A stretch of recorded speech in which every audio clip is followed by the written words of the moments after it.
Olá amigos orquidófilos, bem-vindo a mais um vídeo do Orquidário Cope.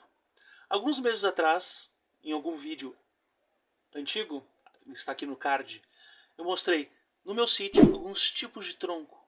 Mostrei também a importância de tronco vivo e o morto, e a importância de a gente escolher de forma específica o tipo de tronco para a gente colocar nossas orquídeas. Aqui, nesse vídeo, não vai ser diferente. Eu estou na minha casa, no meu Orquidário 1. Eu vou mostrar um pouquinho de alguns troncos que eu tenho aqui, que eu utilizo para colocar as minhas orquídeas. Reparem que é um ambiente de casa normal, não tem estufa, não tem temperatura, não é nada climatizado. Eu apenas estudo um pouco cada espécie e eu tento armazená-las, colocá-las em alguns troncos que atendem melhor às suas necessidades. Um tipo de tronco que é muito especial para mim, que eu gosto, tronco vivo, é da planta hibisco. Aqui do meu lado, vou mostrar para vocês, tem uma planta clássica hibisco. Olha só o tamanho dela. Normalmente a forma que a gente cuida, ela pode ser arbustiva, mas nesse caso, olha só o tamanho dela. Ela cresceu bastante. Vamos falar do tronco do hibisco. Eu sempre ressalto para vocês o tipo da rugosidade. Ela tem uma rugosidade média, né? Então isso facilita que as raízes penetrem, não, né? Na verdade se alastrem pelo suporte. Aqui eu tenho um dendróbio, que por sinal está começando a sair já a parte que vai florir. Olha que bonitinho, está recém se desenvolvendo. O dendróbio ele tem uma característica muito interessante. Se tu oferecer irrigação contínua nos meses de junho e julho, ele não vai florir em agosto como normalmente flore. Ele vai dar brotinhos. Como essa planta está ao ar livre, ele não tem um controle, principalmente em relação às chuvas. Então, ó, nesse caso, ocorre esses cakes, que são aquelas mudas que ocorrem em algumas partes da planta. Pode ser em escapo floral ou na própria estrutura da planta. Ó. Já inclusive com raizinha, ó, dois lindos brotinhos. Em contraste, a parte de trás ó, vai florir. Vocês percebem ó, os botãozinhos já se formando. Então, na mesma planta, ocorreu os dois eventos. Recebeu uma boa irrigação, que vai florir. E nesse caso, outra parte da planta, como recebeu uma grande quantidade de água e umidade, ele vai liberar brotinhos ao invés de flores. Voltando ao hibisco, rugosidade muito interessante. Eu sempre ressalto para vocês a presença de musgo e líquens. No caso aqui não tem líquens, mas aqui tem musgo. Musgo é o primeiro sinal que tu está oferecendo uma importante irrigação para a planta. Porque o musgo é a umidade, isso vai reter não só para a planta diretamente, mas também ele permanece no ar uma grande umidade. E a gente sabe que a orquídea tem aquele velame, que é aquela sobreposição de células mortas nas raízes, que serve como esponja. Mesmo se não tem uma irrigação direta nas raízes, ela capta do ar. A esponja, tem essa esponja, né, o velame, tem a capacidade de captar no ar a própria umidade. Então não basta só molhar. Todo o clima ao redor da orquídea é importante ter umidade. O segundo tronco que eu utilizo é uma parreira, a famosa uva. A uva e a parreira, ela libera um pouquinho de casca, de vez em quando ela libera um pouquinho de casca, só que ela libera um pouquinho menos de casca em relação, por exemplo, à goiabeira que eu já mostrei para vocês. As cascas são menores, né? São pequenos filamentos, e com isso, ó, permite um grande enraizamento. No caso aqui do ladinho, ó, eu tenho uma Bulbophyllum eberhardt, olha só que bonitinha, cheia de brotação, ó. E eu coloquei numa forquilha, que sempre favorece quando tu tem uma planta com troca de casca, procura sempre uma forquilha. Então, ó, o pé de parreira dá super bem. Aqui eu tenho uma, quem lembra dessa aqui, ó? Um Oncidium pumilum, também se adaptou muito bem. Tá, mas só tronco? Placas também é interessante. Aqui eu tenho uma monstra. Olha só o tamanho dessa braçávula. Olha o tamanho, ela tomou conta da casa. Inicialmente, ó, escondidinho, ó, ela estava numa placa de peroba. Lembra que eu falo, sobre a rugosidade. Eu não gosto muito de placa de peroba, tendo visto ó, essas calosidades e é muito rugosa. E a gente sabe que a pontinha da orquídea tem a coifa, que é aquela partezinha mais verde. Quando a coifa bate em qualquer parte do substrato onde a gente colocou, tem uma tendência de morrer. Isso faz com que o enraizamento se ramifique, então despende de mais energia para ela se fixar.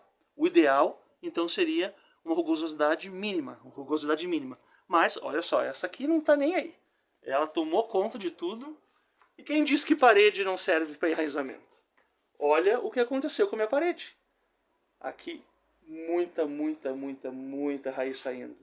Aqui já foi mais pro o outro canto da casa, ó. Mas olha só isso aqui. É muita raiz. Então é aquilo que eu falo. O substrato ele é importante, mas se a gente não faz uma manutenção adequada, não importa o substrato onde tu vai colocar a tua orquídea. Eu tenho uma árvore aqui, uma frutífera, uma bergamota ou mexerica, pocã. Aqui, ó. O que eu falo da rugosidade da pocã. Mínima, contém bastante limo, isso aumenta a umidade de todo o ambiente. Muitos dendróbios, olhem o enraizamento dos dendróbios, olha como é fácil ela enraizar, ela não encontra grandes obstáculos para o enraizamento. Então essa parte mais verdinha, que é a coifa da raiz, tem livre acesso ao desenvolvimento e ao enraizamento. Olha que bonitinho que está dando flor. Aqui um epidendro latilabre. Eu chamo ela, eu tenho a mania de dar apelido para minhas orquídeas. Eu chamo ela de sapinho por causa da cor, tá? Olha que bonitinha. Olha o verdinho, a saúde, olha, ela tá muito bonitinha. Ela dá só uma flor, tá? Às vezes duas. Tá muito bonita. Bem adaptada, numa forquilha. Reparem no enraizamento. Aqui pega um pouco de sol no final da tarde, que é o ideal para a orquídea. Tu quer uma orquídea, se tu não tem uma estrutura ou espaço para colocar sombrite, etc., sempre procura a base de uma árvore, porque a copa ela vai garantir, ó, e vai funcionar como se fosse, ó. Olha os raios solares, ó. Vou pegar aqui na câmera de ó. Olha os raios solares. Funciona como se fosse um sombrite. Então a própria copa da planta vai servir de filtro para as orquídeas. Já apareceu em outros vídeos também o meu famoso caqui. Ele está sem folhas. Eu tenho que sempre perceber que quando a copa de uma árvore ela perde todas as folhas, eu não posso colocar nenhuma orquídea que precisa de sombra, porque inevitavelmente ela vai morrer, né? Olha que linda. Aqui eu tenho muito epidendro, eu tenho muito chuveirinho de ouro. Esse aqui eu vou ter que até amarrar. Olha o meu presente lá em cima, olha que linda catleia. Um vermelho muito saúde, muito bonito. Percebam, ó, o contraste da pocã. Olha só um sombrite natural que ela oferece. No caso do caqui, cadê as folhas? Eles perdem as folhas no inverno. Então é muito perigoso tu colocar alguma orquídea que precisa sempre de sombra. Aqui, por exemplo, eu vou pegar para mostrar para vocês, ó, a Dicheia pêndula. Olha que bonitinha, né? Ela não pode pegar sol, gente. Ela não pode, igual o antúrio. Antúrio, copo de leite, se ela está acostumada dentro de casa, pega sol, 5 minutinhos ela morre. Tu perde a planta. Já perdi plantas por causa que eu não observei esse detalhe. Então, para orquídeas que precisam de uma umidade e não pode pegar sol, o pé de caqui não é recomendável, né? Perdeu todas as folhas, recebe muito sol direto, então já viu, né? Tu perde a planta. Olha que bonito, vou até virar para vocês. Olha que bonito lá em cima, ó. O presente é uma catleia, olha só vermelhona, ó, ela é muito bonita. Ela pega sol direto, ó, principalmente na parte da tarde, então ela é muito perfeita. Já falei sobre a rugosidade do caqui, olha que bonitinho, é uma rugosidade média, então isso favorece o enraizamento. Novamente, ó, gente, o musgo. Se aparecer o musgo onde tu coloca as tuas orquídeas, significa que a irrigação está sendo feita de forma correta.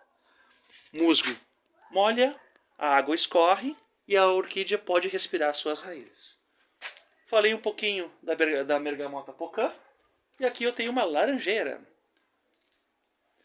Tem um conto, eu não sei, que normalmente quando a gente fixa orquídeas em cítricos, limão, bergamota, laranjas, as flores tendem a exalar um cheiro mais forte. Não sei se é lenda, deixa no comentário aqui. Mas normalmente as minhas Leopoldes, meu Deus, tu passa, tu chega a tontear de tão forte que é o cheiro. É incrível. Vamos deixar aqui nos comentários e diz que se vocês também têm essa mesma sensação. Então, em relação a essa cítrica, essa laranjeira, ela não foge muito do que eu falei sobre a pocã. Ela mantém as folhas, que servem como se fosse um sombrite natural, e assim evita que as orquídeas tenham uma exposição solar muito forte, muito direta. A rugosidade ela também é bastante baixa, facilita no enraizamento. Não preciso nem contar para vocês sobre o enraizamento desses dendróbios. Está muito grande, estão muito bonitos. Então, o substrato com planta viva é o ideal para a tua orquídea. Por que eu sei disso? Olha só. Aqui é um exemplo de um tronco morto. Vou virar para vocês. Olha só. Dá pena desse tronco. Eu recolhi ele. Vou reciclar. Vou colocar algumas orquídeas aqui. Reparem. Ele libera completamente a casca. Isso aqui para o enraizamento de uma orquídea é um crime. Ela nunca vai conseguir se enraizar a tempo. Olha só. Vai tudo saindo. Fernanda, a gente pode botar aqui, nessa parte. Ela é super lisinha. E tu tem que ter um maior cuidado. Quando tu utiliza troncos mortos para tuas orquídeas, tu tem que aumentar o regime de irrigação, sempre. Pelo menos aumenta em uma vez por semana, semanalmente, aumenta em uma vez a frequência que tu costuma irrigar tuas orquídeas. Porque ele é um tronco morto, já não tem mais nenhum tipo de metabolismo do vegetal. Então olha só, e olha só que feio, né? Ela começa a cair tudo, olha só, horrível. Aspecto seco, seco, seco, seco. Orquídea gosta de tronco com uma planta viva, é o ideal para elas. Aqui eu tenho um pé de butiá, que está sem fruto nesse momento, mas eu costumo recortar essas partezinhas, que eles servem de nichos para as orquídeas. Aquelas orquídeas que têm um crescimento super rápido, chuveirinho de ouro, epidendrum, algumas catleias intermédias, cresce, cresce, cresce, tu não sabe onde colocar, sempre dá uma olhadinha se tu tem um amigo, alguém que tu goste, sempre tem que dar uma olhadinha se ele tem um butiá. Porque é muito nichozinho que tu pode encaixar. Por exemplo, aqui eu tenho um epidendro fulgens, se não me engano, e eu coloquei em um desses compartimentos. A copa dela funciona como se fosse um funil, né? Então quando chove, toda a água, toda a umidade vai correndo pelo tronco. E isso vai hidratando a orquídea. Viu só, gente, que legal? Eu tô aqui na parte de trás da minha casa. No próximo episódio eu vou mostrar os troncos e algumas orquídeas que eu tenho na parte da frente. Então não perde. Gostou? Deixa o like, compartilha para os amigos, ajuda o logaritmo a mostrar para outras pessoas os vídeos de orquídeas, né? Já dá uma ajudinha no canal. Então eu vejo vocês no próximo vídeo mostrando um pouquinho dos troncos que eu tenho aqui no meu orquidário. Até o próximo vídeo, galera.